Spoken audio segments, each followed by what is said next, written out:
Hello, Mr. Alain Hello, hello, hello. Mutijima, is that the... Yes, yes. Okay, good. Every time I'm happy if I get a name right. Yeah. Although I have had practice because this is take two. Take two, yeah. Oh, man. Thanks so much, first of all, for fucking agreeing to Yeah, no, do it's it fine. all over again. No, it's cool, perfectly fine. Man. Yeah, man. I mean, you're a man of many talents, right? So... Yeah, I guess so. No. Yeah. Great cyclist. Yeah. And really good at changing tires as well. Hello. I still got the same tires, man. Yeah, no, I saw. They're holding you up, yeah. Yeah, they've been good to me. Perfect. So you're a writer, director. I'm guessing you're an editor as well. You're Yeah. studying filmmaking in general, Yeah. right? You're doing all the behind the camera work. Yeah. And I always like to mention that you have roots originally from Rwanda. Yep. And yeah, let's take it from there, man. Like always the go-to is how do you end up in the showbiz world? So the actual like showbiz world. So I was originally studying towards accounting to get an ACCA degree, which is like equivalent to a master's. Usually you'd go to university, get your degree, get a job, and then your work will pay for your ACCA. But I was like, no, let me take some initiative. Honestly, I did it and I hated it. I was like, this is not what I'm going to do right now with my life. Fair I don't play. know, maybe 50 years time or something. Once you got a couple of Oscars, you'd be like, Yeah, you never know. I might want just a simple job. But don't need all that stress. yeah, but I was like, I just can't be bothered with that anymore. So I kind of stopped, worked for a bit, did a shift at the Royal Mail sorting centre in Glasgow over the Christmas period, like the Christmas temp jobs they have. And they actually... Any wild mail you had to handle? No. Okay, I'll come back to that in a second. Hold up. I went to... What was it? Okay, yeah. So I was there working and I met this girl called Trini, and we were kind of just talking about futures and whatnot and all this stuff. And she goes to me, she's like, you know what would you do if you could be successful in one field? Like, look at yourself in 7 years. What's the one thing you really want to do? I've always loved creativity, photography, creating art. So I was like, you know, that's great. That's awesome. So I started to I actually searched up online like courses and stuff, and I saw one at the City of Glasgow College, and I applied for it. And I went in for an interview. It was for the NQ level. Yeah. And they, like the next day or the day after, they were like, yeah, you've got a place. I was like, great. And you know, the rest is history. Yeah, and then that must have been wild, man. Like, Yeah. did you have a lot of, you can say anxiety or just sort of Oh yeah, for sure. I had insecurities anxiety. about like, I'm going to get into this? I immediately started having like anxiety attacks immediately after like leaving the accounting thing, because I mean, it is a risky business. It is a risky business, yeah. Now I know that, I mean, the industry is begging for people such as myself, like minorities. At the time I didn't, it was just a risk I took. I'm happy I took the risk, but yeah. I mean, it's, Sorry, before I forget, Yeah. the Royal Mail thing. Yeah, go ahead. Never had anything crazy, but we would constantly get returned letters saying, written on the thing, this person's dead. And then it's like the craziest thing. Like, you're like, oh, whoa. Also, someone sent the letter and they're like... Yeah, so like one of the parts we would sometimes sort out mail. It's mostly parcels we did over the Christmas period, like just... Yeah.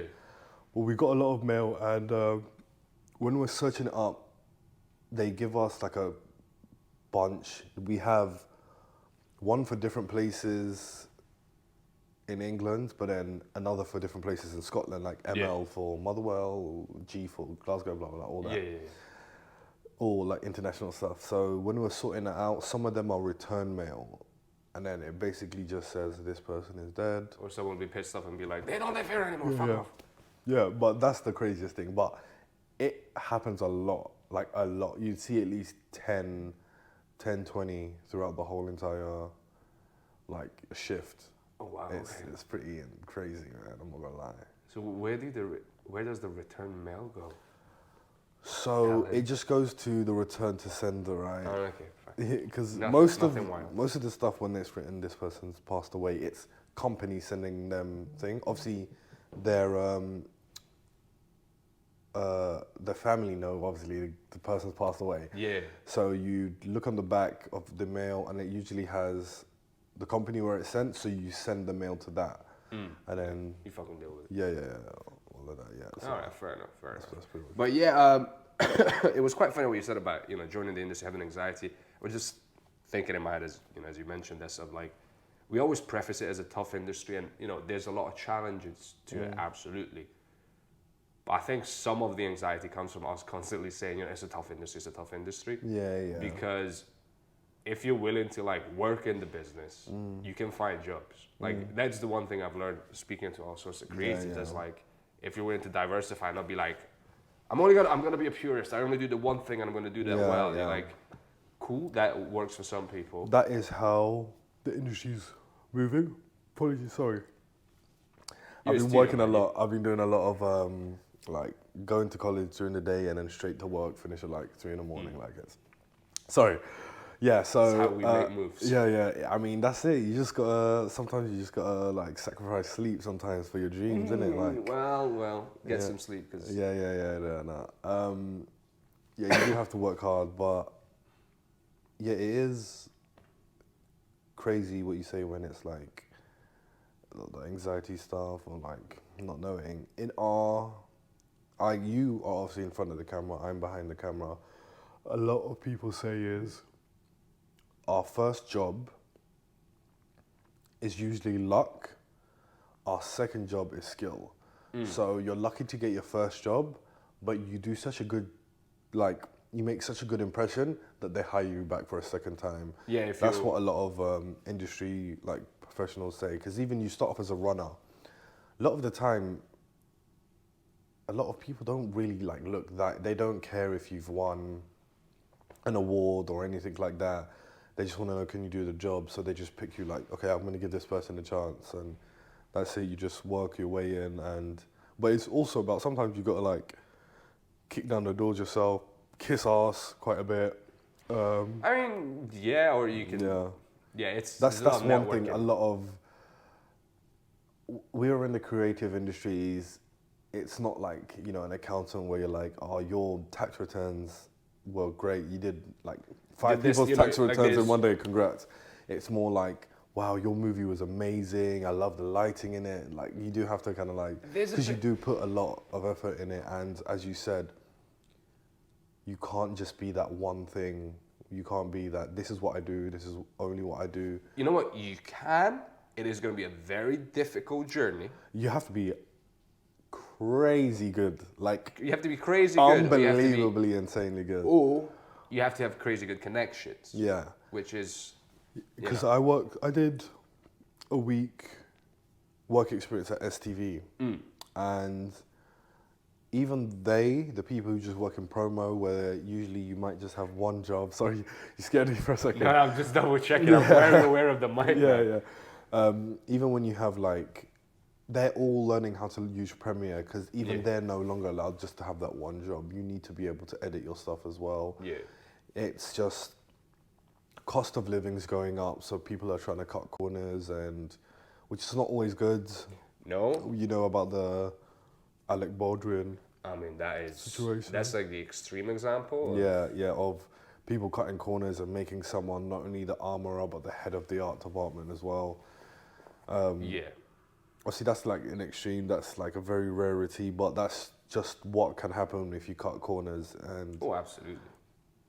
That's why they're just making people learn how to properly do something, different things, and basically being a jack of all trades. I remember the saying a lot of people say is, the jack of all trades is a master of none, but the full quote is, the jack of all trades is a master of none, but better than a master of one. So it's being able to do a bunch of other things. And somebody say there's point to it, and in certain aspects it can be, really valid, but at the same time, it's not like the industry's moving, it's developing. You can't be living by a saying that's been around for 200 years. It might be true, it might not be true. Yeah, but it's I mean, it's the way I look at things and the way I believe. Obviously, not everyone's gonna have my opinion on things. Yeah, some people feel very passionate about it. Yeah, it's it just goes back to what my mum said. Obviously, being immigrants,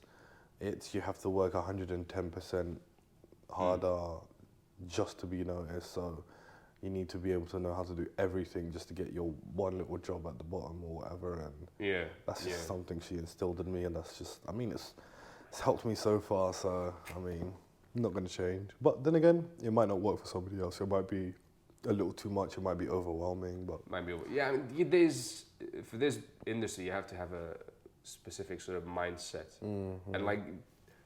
There's not a lot of talk. I mean, there's a lot of talking about mental health, but specifically in this business, like you have to, you can have your skills, but your mind needs to be set up in a way where you're like, I'm gonna hang on, no matter what the fuck happens. It's gonna be. For sure. Yeah. You do have to do stuff like that, but wait, we just have to wait and see. Who knows? Maybe if I continue this and I get myself an Oscar, we can look back and be like, I told you guys. Yeah. Don't bet against me. Yeah, for sure. Right. You've had some behind-the-scenes work experience as well, because you worked on a project, haven't you? Oh, yes, over the summer. Yeah. We worked on a project. We can't talk about, the whole NDA stuff and whatnot. And but it was really fun. I worked as a location marshal. And you got to see a lot of cool things, got to work within, I remember one second day because I was only meant to be there for that one day, and literally it was luck. Like I said, my friend hits me up like 10 in the morning. I was just having anxiety attacks, right? And then I started doing like my therapy stuff, and I started feeling a little bit better. And then my friend hits me up at 10:30 in the morning. He's like, "Listen, a bunch of people didn't show up for location marshalling. It's in the city centre. I know you're based in the city centre. You want to come do it?" Came again, just got the job by luck. And then they invited me back for 2 more days because they're like, "Look, you did an amazing job." So that just goes to prove that point of your first job being like second, it's because you put in the hard work on that first day.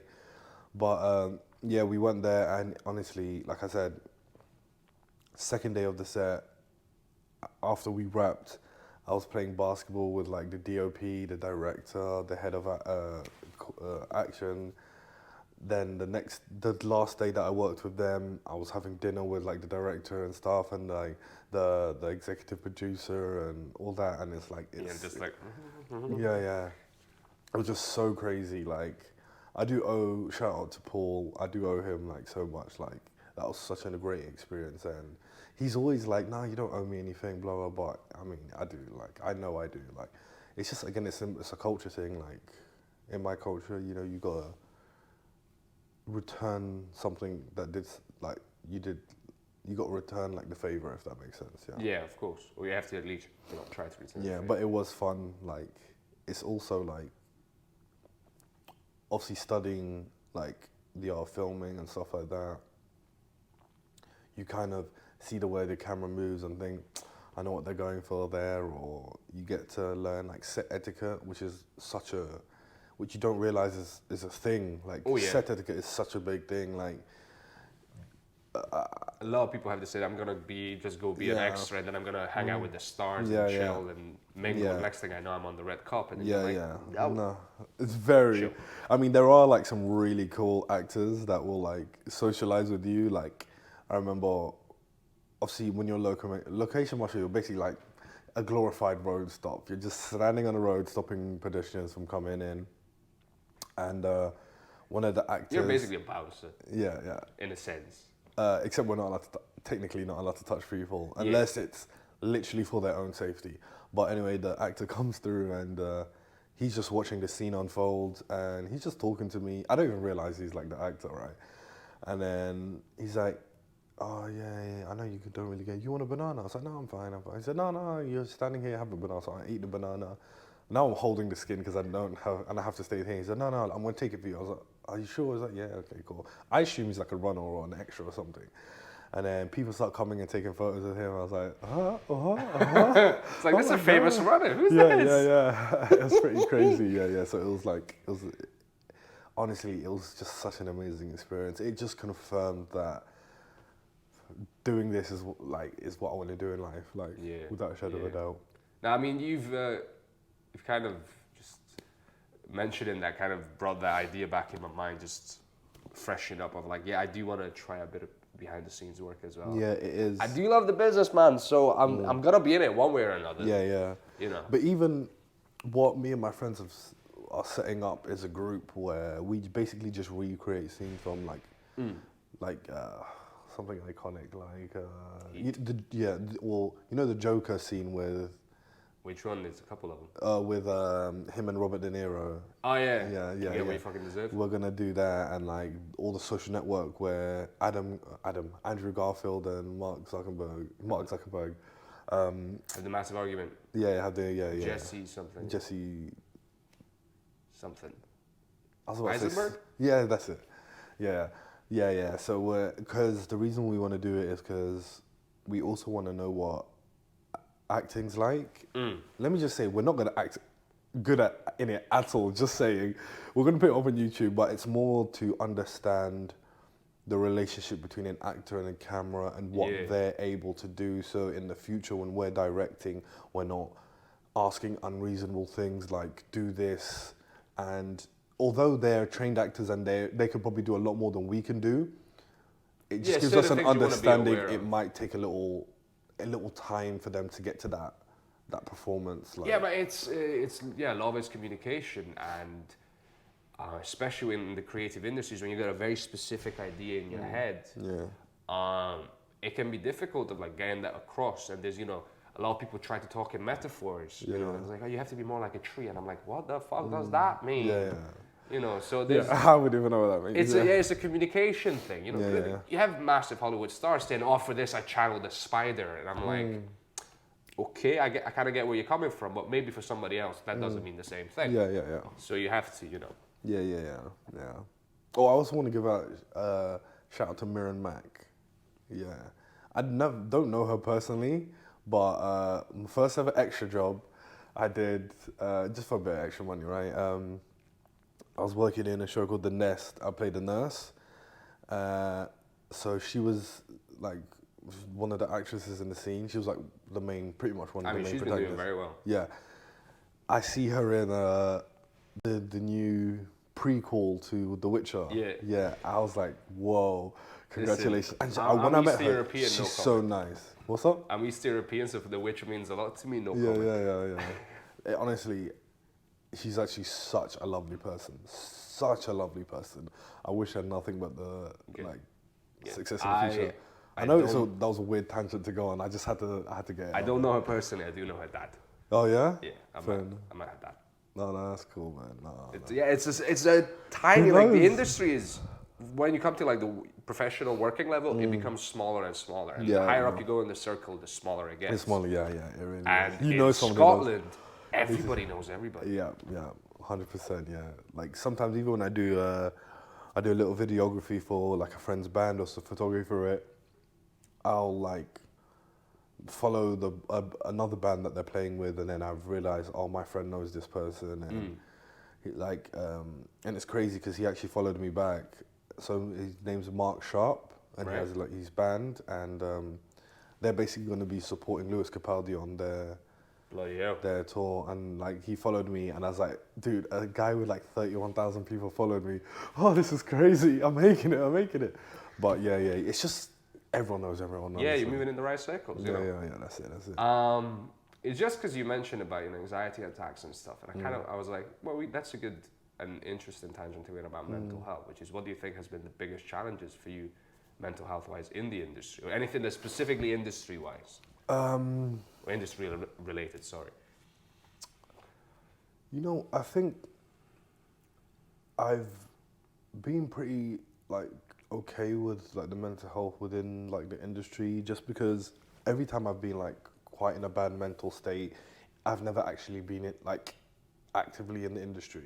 I've always been away from it, but a lot of it does come from the thing about being in the industry is it tends to be no 2 days are the same. Yeah. So that constant, Which can be fantastic. yeah, but it can also be. if you like are super anxious, it can quite be you can be quite daunting because you're like, well, what do I do here? What's the What's the procedure? That's it. That's the word I was looking for. What's the procedure? Yeah, My there's like- vocabulary is horrible, but yeah, what's the Nah, I wouldn't procedure? And yeah, so Yeah, there's no protocol set up for everything. yeah. Like, I do suggest forcing yourself to do something that requires you to be in public eye. Like I do bartending as a job, so that forces me to be, or hospitality forces me to be at the front running of things. So yeah. Yeah, and I think the higher up you get, the more the problems change. Because at our level, there's a lot of anxiety. Maybe I'm talking for myself, which is trying to get in, or where am I going to get the next job from? Can I get to the next level? How am I going to get to the next level? And I'm learning a lot about giving up the need to succeed. Because success is a beautiful thing, and we always motivate ourselves with success. But it can also backfire if you're like, oh, they're doing really well. Why are they doing well? Or what can can I learn something? Like you want to learn from other people that are doing well, but sometimes it's like, I've been working so hard, I'm screaming into the void here. What's happening, And I think just taking a step back and being like, one, this is normal. People all have had phases like this. But to not be motivated only by the success element of it. Like you need to figure out the stuff that you enjoy and focus on those. And for me, it's ended up being like, I enjoy the content creation part. I'm going all in on that. I motivate myself. But like today, I did, I worked very hard on this and this and this. Today was a good day. Exactly. Yes. It's how do I say? I'm trying to. I told you my vocabulary is terrible. I don't think it is. I think you might just been working a lot. Yeah, no, I agree with you. Yeah, I haven't been working a lot, but no. I do. It's just 100%. Like, it's also when you don't know what it's like. Sometimes it's hard to tell someone about it, and I think that actually adding, that is like not knowing how it feels is sometimes is an obstacle in the industry as well, because you're telling someone, look, I can't do this because of this, but they're trying to be understanding, but they don't know what it is, so they might think you're just being lazy or something like that. So It's again communicating the issues and being aware of the issues if you're going into it. And I just realized I left the thought sort of hanging, which is like at our level, there's a lot of trying to get up at a higher level. Once your work starts getting out there, then you have to deal with the fact that a lot of people will not enjoy your work. Yeah. And a lot of people will fucking tell you in no uncertain terms. Yeah. Because I just mentioned to you, like, I put out a reel, I pissed off some Andrew Tate fans. I've yet to have anything like that. Boys. I've yet to have anything like that, but that is probably because I don't actually... no, I'm in front of the camera. Yeah, I'm not like... I haven't put too much out there where people are like, this is... That must be wild as a director, let's say, or yeah. Once you put your stuff out there, and like you have to have your own rules. You have to be like, I know, like I've got the criteria by which I say I've done well. And you cannot. No waver fucking stranger you can't. Can tell you otherwise. They're always like, don't read the comments. But unfortunately, you always do. You can't help it. You just always do. But sometimes it's also knowing that person just didn't like it. That person is, how many people on the planet now? 8 billion or something like that? Yeah, we're above 8 billion now. Yeah, it's like, that's one person in 8 billion, like, who cares? Fuck it, they can be more, it can be half the population. Yeah. You still got the other half. The other half love it, innit? Yeah, it is what it is, yeah. But, yeah, you just sometimes you just gotta, like, take it on the chin and move on and... Just learning that you don't have to be everyone's friend, most people's friend, anyone's friend. As long as you gave it all your all, it's cool, Yeah, that's the one thing I'm sort of dealing with now, which is like learning that aspect of it. And it is eye-opening. It's a relief once you start giving up all the pressure of like, oh, I hope they like it. I'm like, you know what, I don't give a fuck. Yeah, it's definitely an interesting process with it, Yeah, okay. I want to talk about obviously your upbringing a little bit because it's quite unique. Yeah, yeah. You can say as much as you like it, as much as you're comfortable with. Yeah, yeah. You know, but what's it like, my dude? What's it like being from Rwanda? What's it like So in the UK? Well, like you came here quite young, or you yeah, were when I was 2 born? years old. All right. So I was born in Africa, born in Rwanda. Moved here when I was 2. I've not been back. It's my upbringing. It's pretty much just typical African parent. Can be quite strict or very strict for sure at times, and yeah, it's just it's hard. It's just your typical African upbringing. Well, a lot of people might not know what that is. Yeah, so definitely a lot of discipline involved. You know, definitely got the slippers. Oh, okay, yeah. Skipping rope, spoon, whatever. Skipping rope. Yeah, yeah. The wildest thing I've ever had, right, was back home they'll use like a tree branch. Okay, not like a full on, but like Yeah. something thin or like let's say a vine branch. Yeah, right? Can I swear? Yeah, of course you can. I've been fucking swearing all. Hurts. That shit fucking hurt. Like people think you'd rather want a slipper, like a massive slipper, than a thin Distribution of impact. Yeah. Ooh, that's It's physics, man. I remember that skipping rope. I couldn't sit down for like 2 days. Like it was bad. But no, yeah. I was gonna say the wildest thing I've had where your dad goes, "Go fetch me a wine branch." Oh you know? yeah, You're yeah. like, Oh yeah. are you making me pick my own fucking punishment? Yeah, yeah, yeah. And he's like, oh, I do this because I love you, blah, blah, blah. I was like, no. Yeah. So that's pretty, like, a lot of discipline, very strict. Wasn't really allowed to, like, go to parties until they ended. So when did you start sneaking out, huh? No. Never did. I remember my sister used to have parties. It's just Back between at you and me. the- When yeah. did you sneak out? Be honest. I never did. I was always too afraid. On my mother's life, I've never snuck out to a party. All right. Okay. Never done it. Once I mean, turn I the couldn't. camera off, we'll tell I was the also truth. like in like a flat, so I wasn't sneaking out anywhere. All right, okay. No. But I will tell you this: my sister used to have parties where my mum would work on a night shift, obviously single parent home. My sister will call her friends; they'll have parties, so I kind of just like chilled there with them and all that stuff. It was pretty fun. I'm not gonna lie. All right. Okay. But I was. You're a good boy, huh? Yeah, no, I was a bit of a pussy. I won't lie. I was terrified of my mom. She was a scary lady. Yeah. Now I go out as long as I want. Like I'm a grown ass man. You don't make her tell me anything. I do. I'm not gonna lie. Even like I'm 25, but even to this day, I sometimes think like I'll be at a club at like 3 a.m, and then I'm like, You get the instinct like shit. yeah, no, I'll be like, that's crazy. Like, my mom can't even do anything about this. It's just so weird. It's but Yeah, I think single parents. I was from the HFA. I was raised by my dad mostly, so I was kind of raised by a single parent, and they had that added weight on their shoulders. Yeah, like, yeah. I need to step up for 2 people. So I Yeah, think yeah, that yeah. might turn into yeah, fucking rules. yeah, for sure.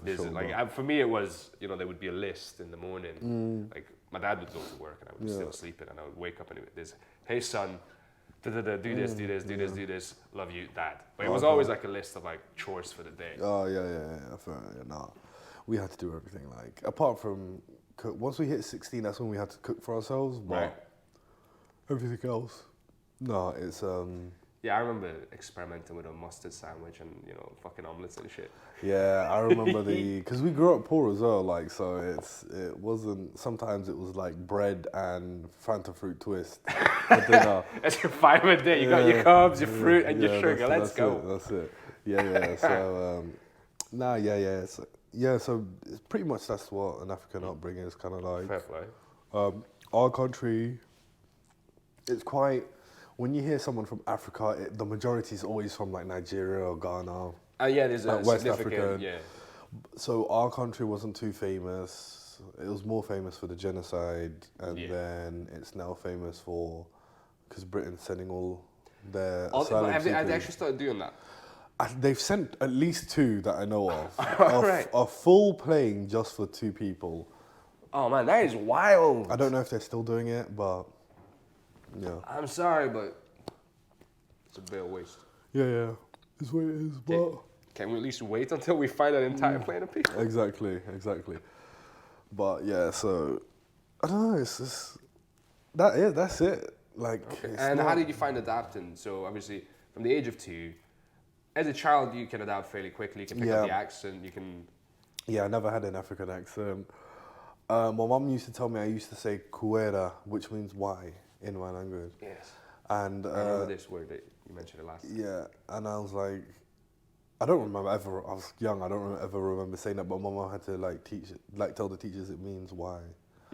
So that's about as.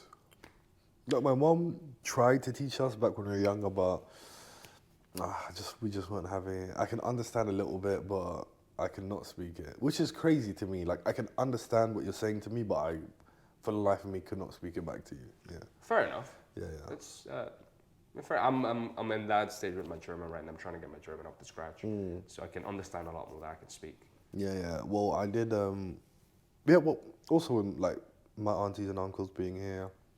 Loads of cousins would always be together, just hang out, really care for, like, I was quite antisocial, so, but I had to go to their house, like I didn't really have a choice. We used to eat, like, the food we eat at home, like African food, so that was pretty good. Like, what's it like, sort of watching your home country from afar for such a long time, if I may ask? Yeah, it's not...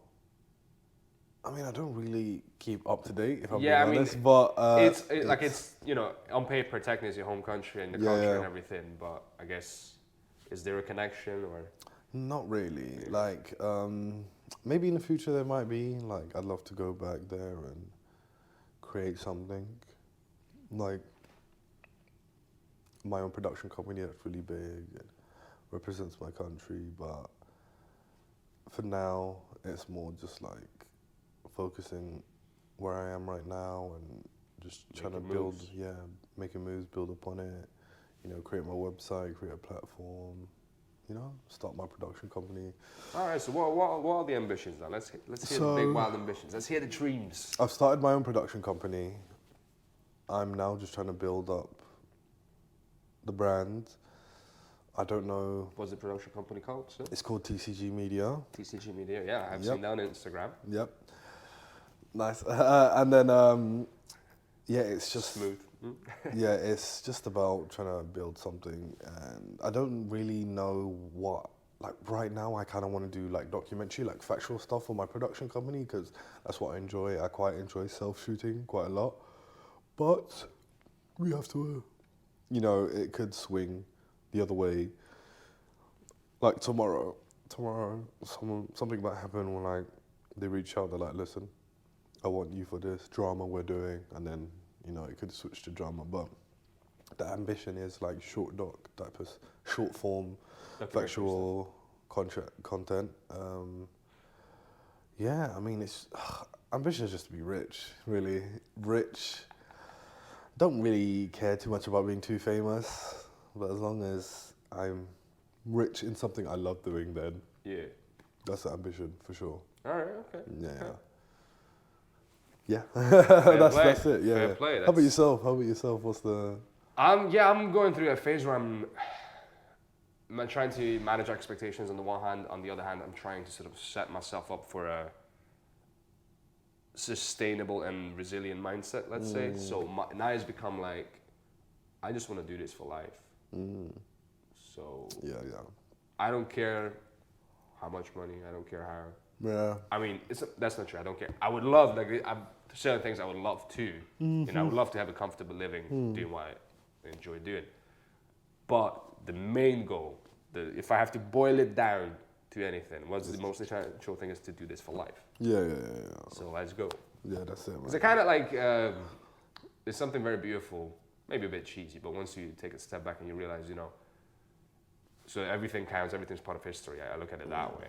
So my contribution to world history is creating moments, like expressing myself. So if someone's gonna like zoom in, then you're like, oh, this person left their mark by expressing however they felt. So you put your own mark onto the world in that sense. Yeah, okay. And that feels kind of powerful to me. And okay. That's definitely... Yeah, that's pretty cool. Like if that's you look at the history of the universe, that moment in time, this person said what they Dude. fucking felt. Yeah, that'd be pretty dope. Like, yeah, I guess. I mean, it's kind of, maybe it's a bit of a hippie way of looking at it, but I'm just Yeah. like breaking down to the very essentials, like we're going down to fucking atoms now. Because I feel like if you're gonna do this the long term, you need to just detach from a lot of the bullshit. Yeah, for sure. And all the stuff you don't control either. Yeah, definitely, yeah. So yeah, that's been the mindset for myself. Nice.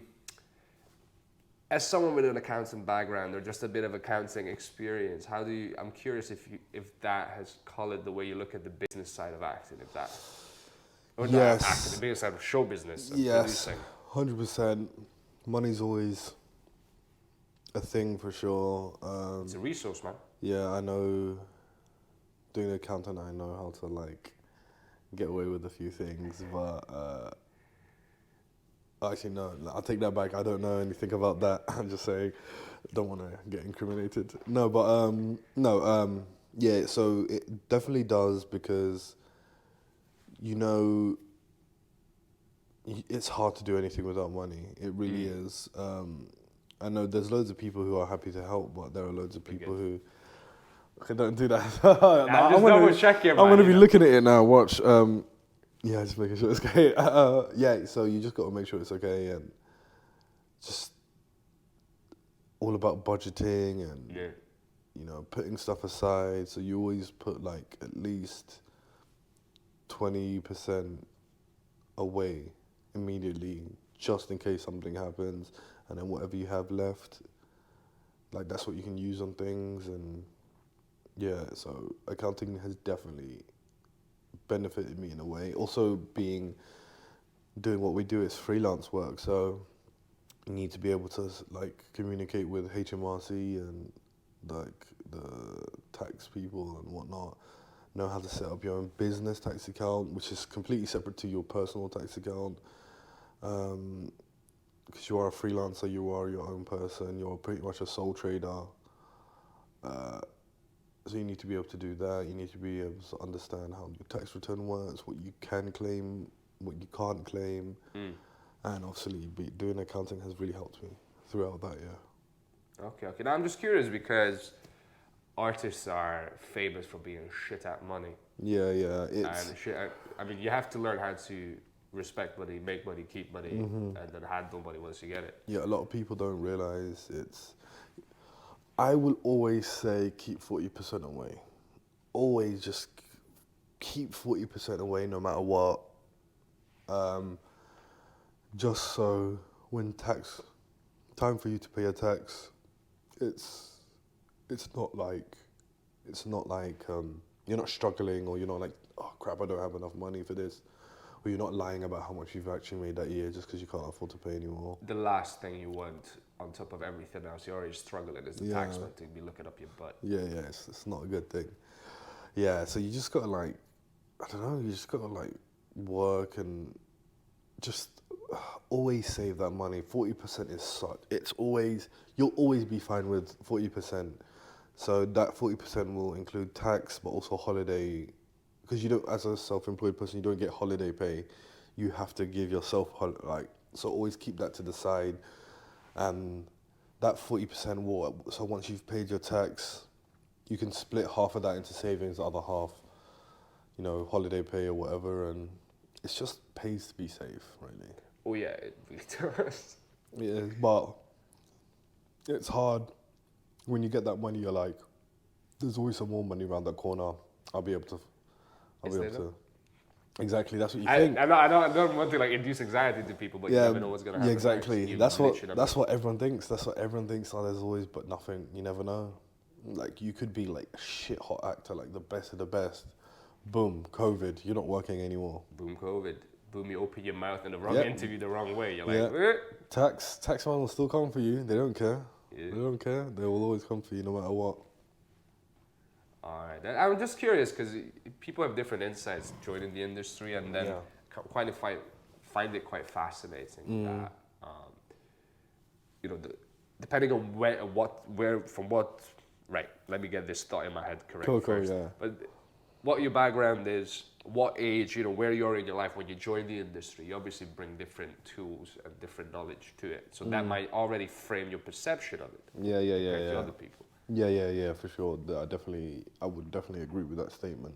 You can also, That's such a politician's way. Yeah. I would definitely agree with that statement. Yeah, it's not also just about the lifestyle you chose, like whether it's accounting or even lawyer side, because even a lawyer's would be a great thing, because you need to know if you're a factual maker, like a factual content creator, you need to know about basic media law like defamation and copyright and stuff like that. So it's not just about, but even just the person you are, like if I went to make a movie about Transylvania, if we were meant to make a movie about Transylvania, I'm pretty sure you'd be able to do a much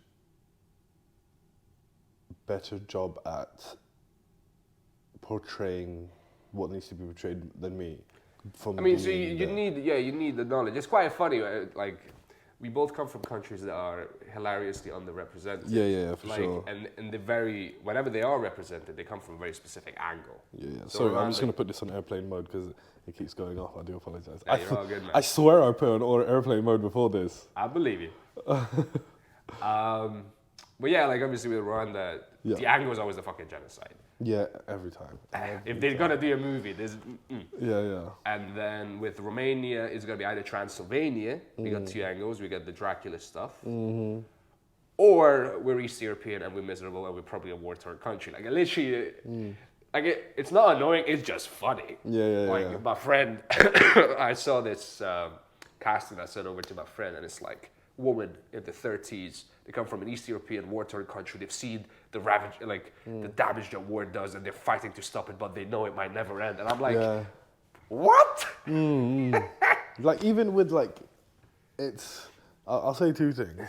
First of all, another shout out to Nshuti Gatwa. Yeah. He is Rwandan.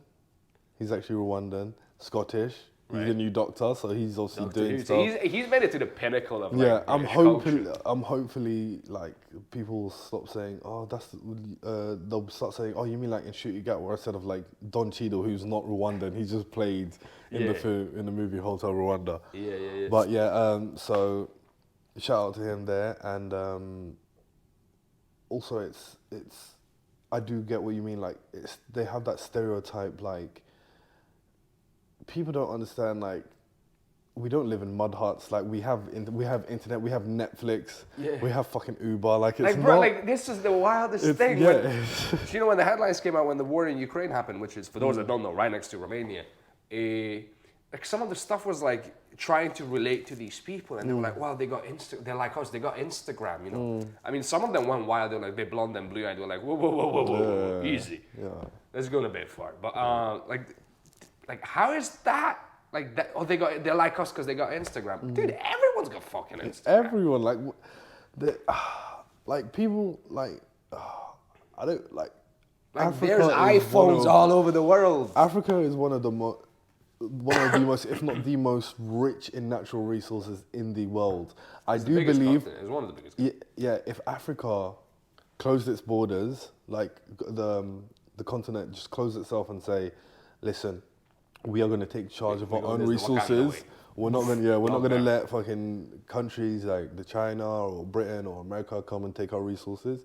We're going to start this, and we're going to dictate the amount of money, because they send us, because what a lot of, I think it was this Indian guy that made this point, a lot of countries like the UK, America will point fingers at like India and be like, you're creating so much, you're destroying the environment with the levels of pollution that you make.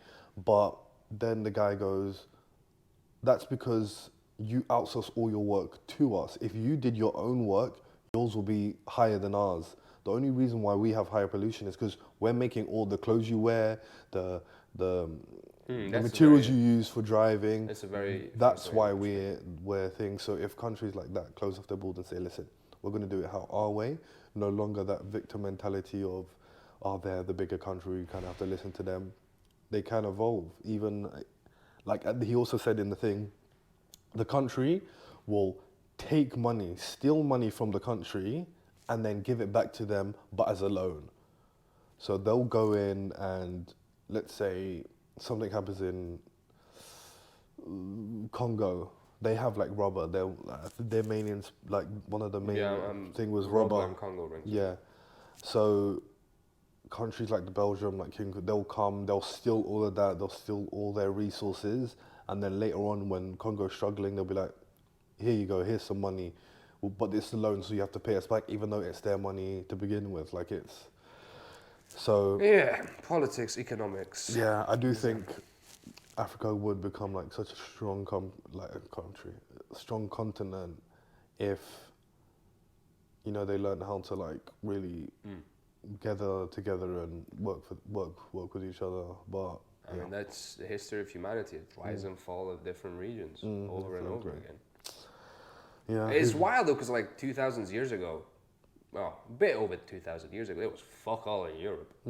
I mean, they were like little empires and stuff and things like that. But like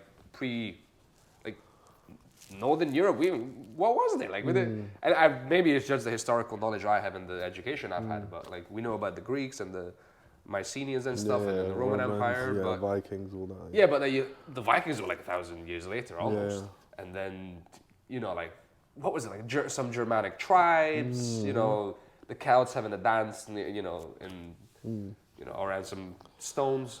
Yeah, It's in 2,000 years Europe has become this, powerhouse through a bloody history. Like, no doubt about that. Yeah. I mean, even with like stuff like the OBEs, or MBEs, apparently, to my knowledge, British Empire and then officer of the British Empire or member of the British Empire. Oh, okay. Even that it used to be such a prestigious award, but now you have a lot of people turning them down because of what it symbolizes. You're saying you're a member of the British Empire. The British Empire is not a good thing.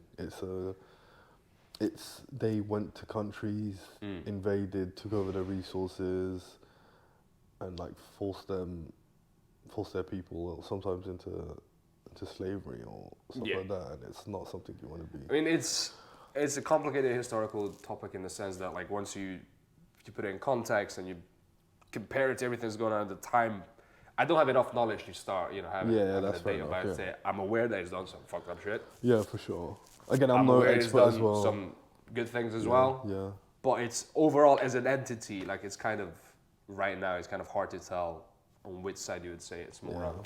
There's the good outweigh the bad. Yeah, but that's just history. Yeah, for sure. Fucking mess. Yeah. I love how we ended up from Transylvania. Oh, a little weird history. Yeah. That kind of brings the topic back to like cultural stuff, which is growing up in London. If there's any cultural differences that stood out to you compared to like, I'm guessing it was a multicultural environment. Yeah, for sure. So Glasgow, Scotland, when I first moved, definitely a lot more white people for sure, like without a shadow of a doubt. It's becoming a little more diverse now. Yeah. People are a lot nicer up here in like Glasgow for sure. Okay. I remember when I first moved, someone like smiled at me. I'm like, "What? We got an issue?" Like, I'm looking around, like, "Well, what's the problem?" And also, you just realise they're really nice. Couldn't understand the words they said. The accent's definitely very difficult to understand. Yeah. Yeah, I guess they're more giving, I'd say, than London. I mean, Glasgow's still like quite a greedy place, but it's not as bad as London is. London, every person for themselves. Like it's one of those where. Is it because it's a bigger city? Yeah, it's like people and also just the price want money. Like it's one of those. A comedian made this joke, but it's so true. It's a place where, if you fell onto the tracks in the London Underground and like died, people would just be like pissed because now they're late for work. Like don't really care about you.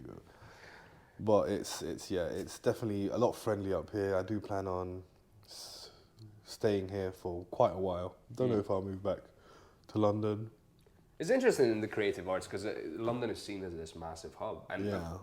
it is a massive hub, but it's also like there's a perception as well that might add to the allure of it. And I know I would love to go there, and I love the activity that's happening there, but I'm not gonna lie, the prices are putting me off. It is very expensive, yes, for sure. I remember I lived in Kent for a bit, outside of London, and a flat in Kent was like $825 for The entire flat? The entire flat, $825 a month. Here, same flat, maybe like 300 something. So, and that's not even London, that's Kent. You move into London, that's like $1,000 or more. So basically from Kent to London, where is southeast of London, isn't it? Yeah, I was in southeast London, Kent's southeast England. Right, okay. So it's about 20 minutes on the high speed, 40 minutes on a normal train to get into London from Kent. So that's already, like, if you got, I'm thinking as an act, if you got an in-person audition, that's train, get in, do the thing, train back. Yeah, that's like £20 return ticket as well on trains. Yeah, they know how to make their money. Yeah. God dang. All right, okay. I'm gonna slowly, start letting you get back on with your life. Just a couple more questions. Sure, okay. I'm curious, since you've been making moves in the industry, starting to, spread your wings and soar. What has been the experience like? What have you learned so far? And if there's any advice you want to give to people that start out? So, just go for it. That's the main thing. I know it's a little scary, but sometimes if you wait for the perfect time, it will never come.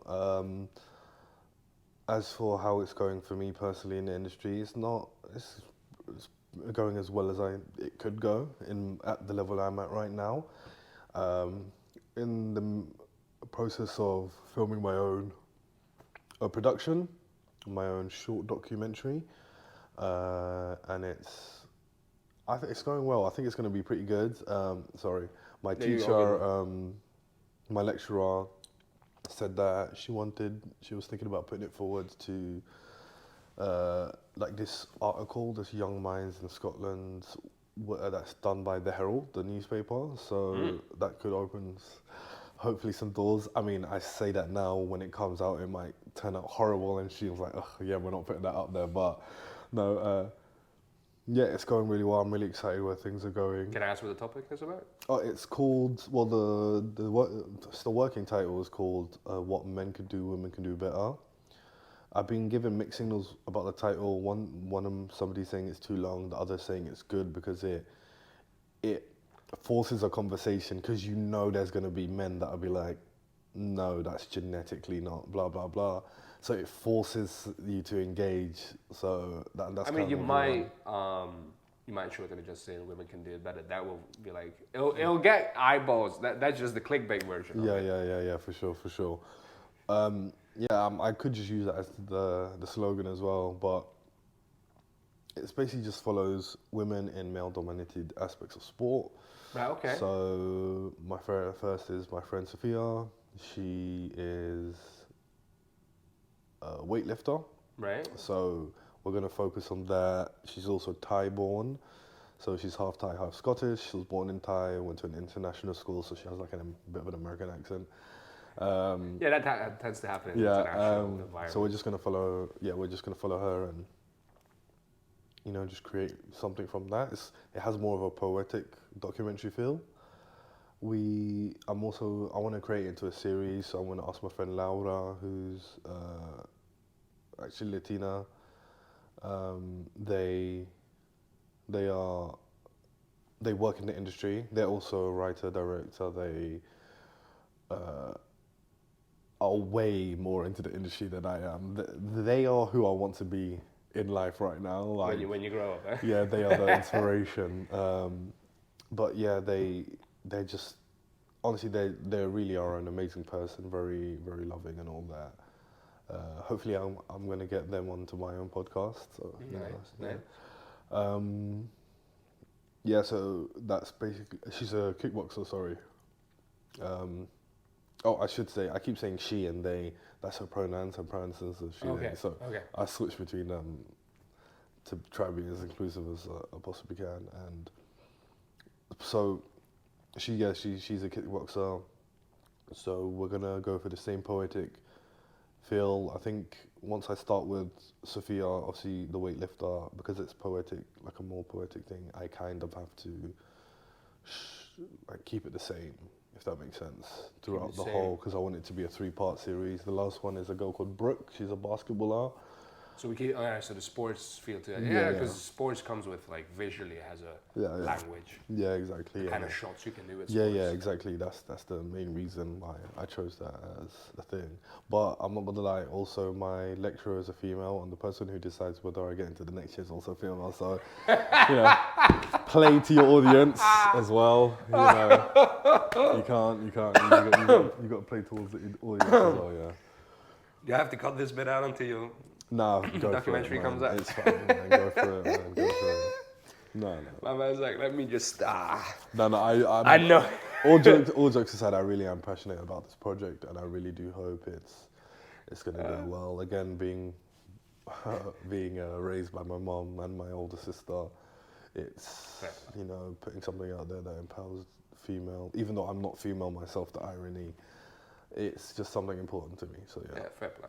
Yeah. But you just go, also, I'll at your boy. Yeah, pretty much, yeah. Right. There's a question I like to ask everyone. Immigrants, artists, do all kinds of crazy jobs to make ends meet. What's the craziest jobs that you remember that you've done? That you can say legally, because I've had some that was like, let's... Yeah. I won't say that one then. No. I've never really had too much of a crazy job. I worked as a paperboy when I was 14, and that's like getting up 4 a.m, getting to work 4:30 to have everything delivered by 6. But that's pretty normal. I'm trying to think. I did work as an inventory counter, so the job was literally we'll drive to. It was mostly Asda's that we'd basically go in and count the inventory. And that was crazy. Like, we'd go on a Sunday, go to wherever. We could go somewhere down in England, somewhere in Scotland, but an Asda somewhere. We'd stay at Travelodge Hotel.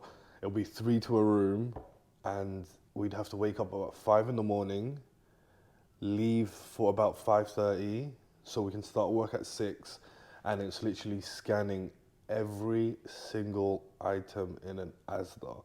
And these are like Asda superstores. Like, it'd take us hours to do. Like, you'd be done by 2 p.m, but your knees are hurting, your back's aching. Every single item. Every single item, even the stuff in the back. And and I'm not gonna lie, some of the characters that worked there were the craziest. Let me tell you how crazy the job was. It was so crazy that even the person recruiting us at the time with the interview, even he himself said, this is probably not a job you want. You'll probably end up spending more money than you actually make. That's literally what he said at the job interview. But people were so like desperate for money and jobs that we just had to take them. And it was pretty. He's like, you're paying us to work here. I just want you to be aware of this. But honestly, the characters I met there were crazy. I know a guy who would bloody rob diazepam. So like drugs from the pharmacy in the Asda's. There was people that were getting drunk, and like there's like some weird pervert people. It was insane, man. Yeah, it is. It's quite like hospitality, customer service jobs like this. They get some characters, man. I would say though, the job I have now, working at the AC Centre, the best job I've ever had. Honestly, like I said, I'd love to be like in the industry, in the creative industry. But if by some unfortunate luck it never happens and I'm stuck in the job I am now, I wouldn't even be too mad at it. I love it. The people there are amazing. The management's great. The pay's brilliant. Yeah, for sure. Good. Yeah.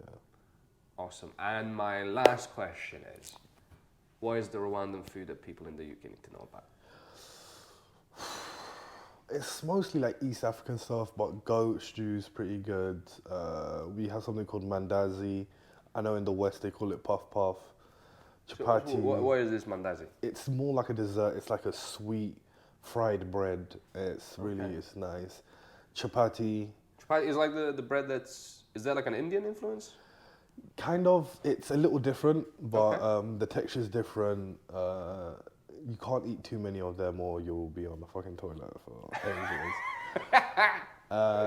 Have that with like some goat shit or that with like beans. We call them iwishimbo, red kidney beans. That's, man, my belly's rumbling, you know. So you got goat curry, so goat stew, not curry, goat stew. Chapati, is that a bread? Yeah, it's kind of like a bread. And then kidney beans. Mandazi, cassava, that's another one, cassava. Yeah, I'd say those are the ones that you should know about. Yeah. Well, I think we covered all the questions. Thank you so much for your time. Thank you very much for having me. I'm glad we managed to get it done on the second time. I know. Apologies. Mic's still on. Yeah. Oh, thank God. Thank God we made it.